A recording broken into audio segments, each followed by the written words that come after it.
I stood at the edge of my own daughter's engagement dinner and watched a stranger call my wife a burden in front of 40 guests, and some of them actually laughed. I did not raise my voice. I did not slam my fork down. I calmly folded my napkin, walked to the head of the table, gently placed my hand on my wife's shoulder, and set down the folder I had been carrying all evening. When my daughter's fiancé opened it and saw what was inside, the smug grin on his face disappeared like a candle in the wind. If you're just joining this story, take a breath, because what I'm about to tell you tore my family apart before it put it back together stronger than ever. If you've ever poured your whole life into people who repaid you with contempt, hit that like button right now. Subscribe so you don't miss where this goes, and tell me in the comments what state you're watching from tonight. It genuinely means something to me to know you're out there. My name is Walter Doyle. I'm 63 years old, and for 38 years I ran a family-owned commercial refrigeration business out of Toledo, Ohio. I started by fixing walk-in coolers for diners at 2 in the morning, and I built it into a company that serviced restaurants and grocery chains across 3 states. Nobody handed me a thing. But 4 years ago, I stepped back from daily operations for the only reason that ever mattered to me: my wife, Carol. Carol is 61. She was diagnosed with early-onset Parkinson's 6 years ago, and it has slowly, cruelly taken pieces of her away. Her hands shake now when she tries to hold a coffee cup. Some mornings her legs simply refuse to cooperate, and she has to wait, frozen in place, until her body decides to listen to her again. She was a school teacher for 31 years, beloved by half this town, and watching her fight to sign her own name breaks something in me every single day. Our house had a long gravel driveway and a steep set of porch steps that Carol built her whole life around, and now those same steps had become her enemy. I found us a single-story home 11 minutes from her neurologist, wide doorways, a walk-in shower, everything designed so she could still move through her own life with dignity. That was the only thing I wanted before I couldn't provide for her anymore. My daughter, Melissa, 30 years old, offered to handle the closing paperwork, since Carol's tremors made signing difficult that week, and I was tangled up finalizing the sale of my last company shares. I trusted her completely. I wrote a cashier's check for $130,000, the full amount for the down payment and closing costs, and I handed it to my own daughter without a second thought. 4 days later, I called the title company to confirm the closing date so I could surprise Carol with the keys on our anniversary. The woman on the phone paused for a long moment and told me she had no record of any transaction under our name. I drove to my bank in Maumee myself. I've known the branch manager, a woman named Diane Whitfield, for almost 20 years, since she handled our first business loan back when I was still driving my own service truck. I asked her to pull the clearance history on that check, just for my records. She typed for a while, her brow furrowing, and then she printed the scanned copy and slid it across the counter without a word. I've spent nearly 4 decades reading invoices, contracts, and supplier statements. I don't skim numbers. I read every line, and when my eyes reached the endorsement on the back of that check, something in my chest went cold and still. It hadn't gone to any title company. It hadn't touched an escrow account. That $130,000 had been deposited directly into the account of a private jewelry appraiser and boutique in Columbus. I sat in the bank parking lot for a long time before I could make my hands work the key in the ignition.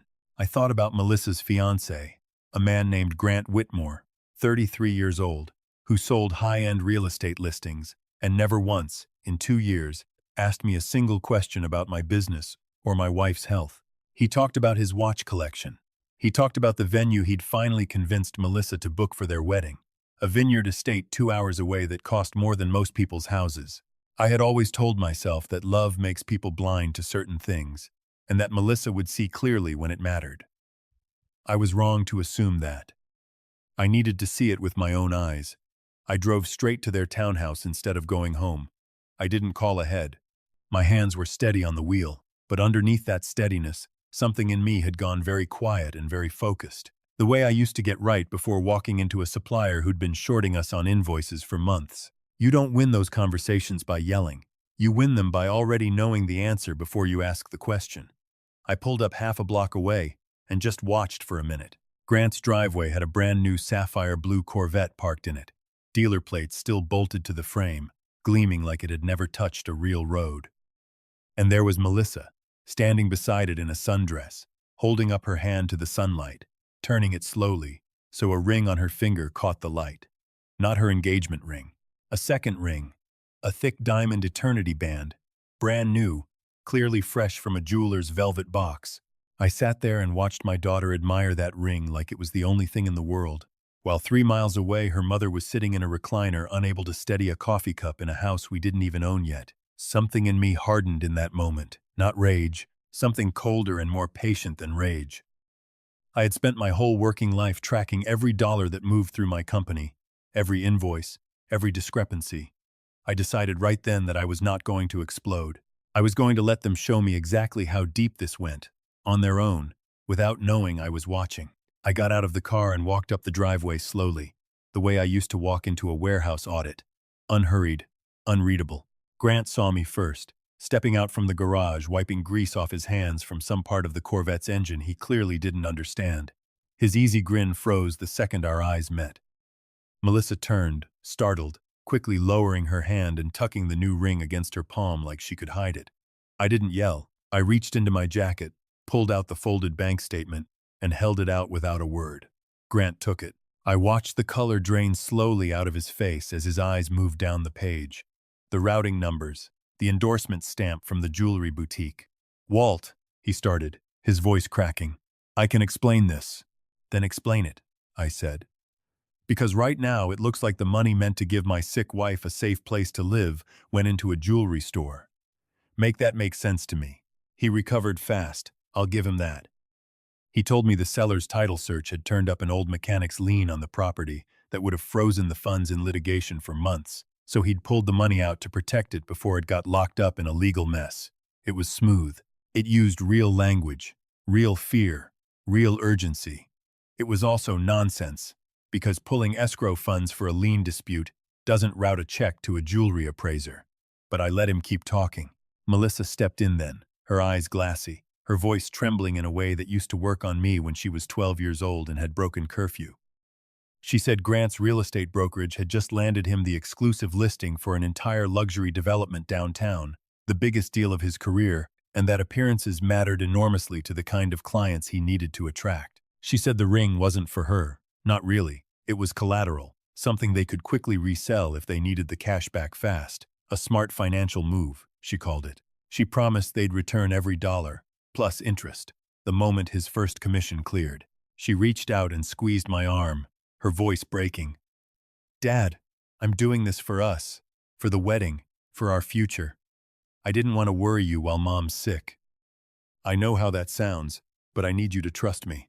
Then, like she'd rehearsed it, she reached into a tote bag on the porch step and pulled out a mason jar filled with a dark green liquid. "I made this for Mom," she said. "It's a tincture, herbal, all natural, for tremors. I read about it for weeks. Please, just give it to her twice a day. I want to help her so badly, Dad. I just want her to get better."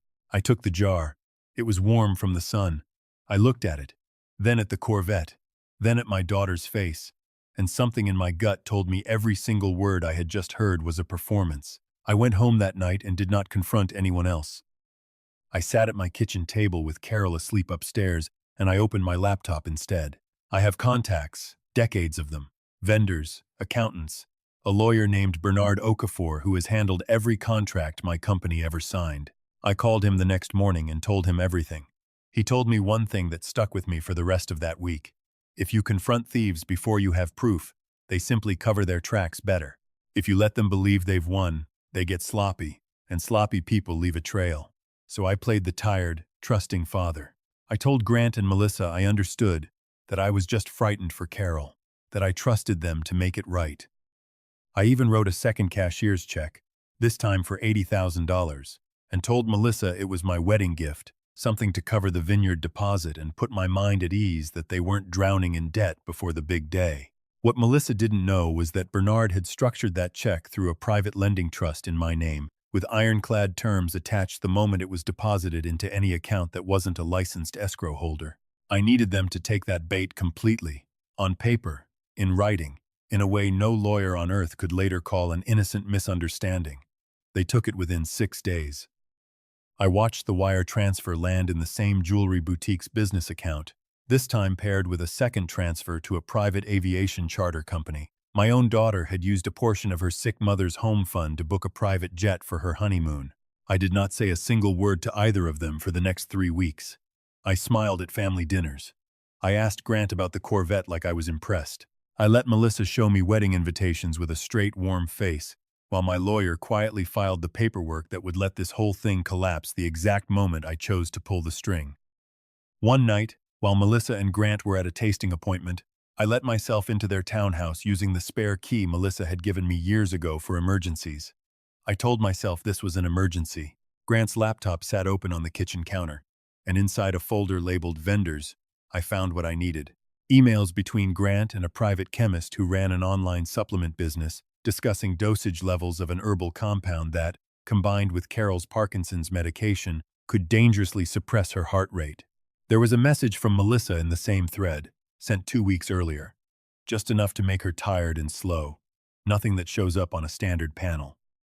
We need her calm and compliant for the will signing, not dead. Yet. I read that last word 3 times before it fully landed. Not dead. Yet. I closed the laptop and sat down at their kitchen table in the dark for almost an hour before I could make myself stand back up. The wedding took place on a Saturday evening at that vineyard estate 2 hours outside Toledo. String lights strung between old oak trees, 180 guests in cocktail attire, a jazz quartet playing during dinner. Carol sat beside me in her wheelchair, wearing a soft blue dress she'd picked out herself weeks earlier, before any of this began, back when she still believed her daughter's fiancé simply had questionable taste in cars. Dinner service was winding down when Grant tapped his champagne glass with a fork. He stood, thanked everyone for coming, and gave a rehearsed toast about love and new beginnings. Then his tone shifted, and he turned, deliberately, toward our table. He said that weddings were about looking to the future, not dwelling on the past, and that sometimes families needed a gentle reminder that the world moves forward, whether the older generation is ready or not. A few guests chuckled, thinking it was some kind of toast about generational humor. Carol's hand tightened around mine under the table. Then Melissa stood up beside him, smiling that same rehearsed smile, and walked toward our table with slow, deliberate steps, her eyes locked on her mother. "Mom," she said sweetly, loud enough that the microphone Grant was still holding caught every word. "Why don't you stand up and give us a toast?" "Oh, wait." She let the pause hang there, cruel and calculated. "I forgot. You can't really do that anymore, can you?" A ripple of uncomfortable laughter moved through a cluster of Grant's groomsmen near the bar. Carol's breathing went shallow and fast, her whole body curling inward, her hand shaking violently now, not from Parkinson's, but from humiliation, in front of 180 strangers. I did not raise my voice. I unbuttoned my jacket, slid it off my shoulders, and draped it gently over Carol's trembling shoulders, leaning down to whisper that she was safe, that this would be over soon, that nobody would ever be allowed to do this to her again. Then I stood up straight, squared my shoulders, and looked directly at Melissa. She expected me to crumble. She expected tears, or silence, or the same quiet submission I'd shown my entire adult life whenever my children pushed too far. Instead, I reached into my jacket pocket and pulled out the thick manila envelope Bernard had prepared for me 2 days earlier. I walked toward the small stage where the microphone stood, my steps slow, unhurried, deliberate. I wanted every guest in that vineyard hall to feel the weight of what was coming. I held the envelope out to my daughter. She took it with a triumphant little laugh, glancing at Grant like they'd finally cornered the stubborn old man into surrendering. She tore it open right there in front of everyone, too eager and too proud to wait, and pulled out the documents inside. I watched her eyes scan the bold header at the top of the first page. Notice of default. Demand for immediate repayment. $218,000, due in full within 24 hours, under the terms of a private lending agreement she and Grant had both signed without reading closely enough. The color drained out of her face so fast it looked like someone had pulled a plug. Grant grabbed the papers from her hands, his eyes darting across the page, his mouth opening and closing without any sound coming out. I took the microphone gently from the stand. "You didn't borrow from a bank," I said, my voice carrying clearly over the quiet band and the 200 stunned faces. "You borrowed from me. And you used your sick mother's home fund to pay for a car, a ring, and a private jet while telling me it was for the wedding. So the loan is due tonight." The room went dead silent. Somewhere near the back, I saw phones lifting into the air. screens glowing, recording every second. I wasn't finished. I told that entire vineyard hall about the herbal tincture Melissa had handed me on their driveway with tears in her eyes, and how a lab test Bernard had quietly arranged found trace compounds capable of interacting dangerously with Carol's heart medication. I told them about the email, just enough to make her tired and slow, not dead, yet. A woman near the front gasped audibly and covered her mouth. Someone's chair scraped back hard against the wooden floor. Melissa lunged forward, screaming that I was a bitter old man twisting an innocent home remedy into something monstrous, that I'd never supported her, that I was trying to ruin the happiest day of her life out of pure spite. Grant grabbed her arm, trying to pull her back, his own face gray with panic, realizing the exact legal weight of what a signed default notice for repayment fraud actually meant. That's when the heavy double doors at the back of the barn swung open.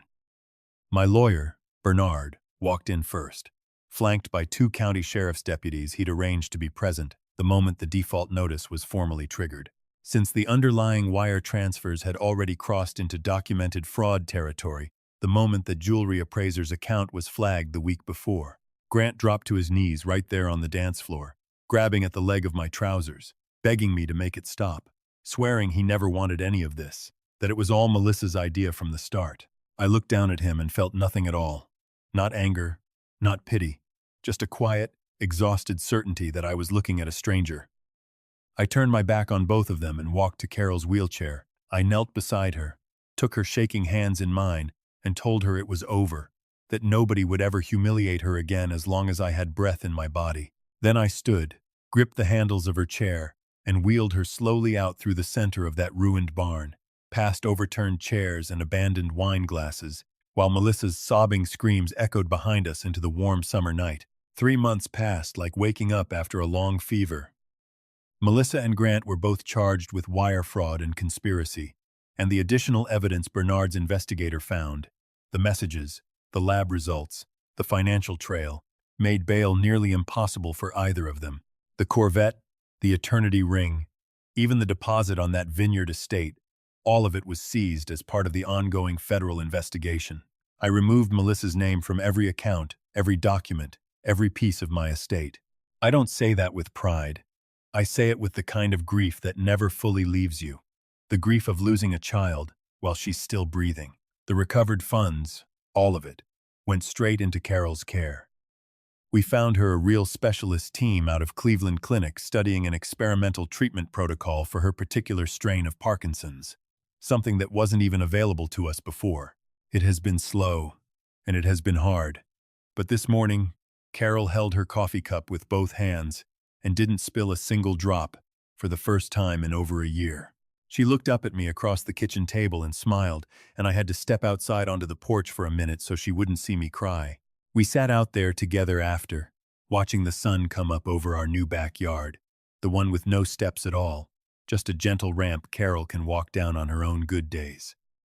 I held her hand, feeling the warmth slowly returning to her fingers, and I thought about how close we came to losing everything to people who were supposed to love us the most. Family isn't supposed to work this way. Blood doesn't earn anyone the right to exploit you, manipulate you, or steal your dignity while smiling in your face. Real love asks nothing in return except honesty and respect. If someone in your life wears kindness like a mask, while quietly taking everything you've built, setting a hard boundary isn't cruelty, it's survival. Don't let guilt convince you to keep tolerating people who are slowly destroying you. Protect your peace. Protect the people who never stopped loving you honestly. If this story meant something to you, hit that like button and subscribe so you never miss the next one. Tell me down in the comments if you've ever had to walk away from someone in your own family to protect your peace. I read every single one of them. Thank you for sitting with me through this.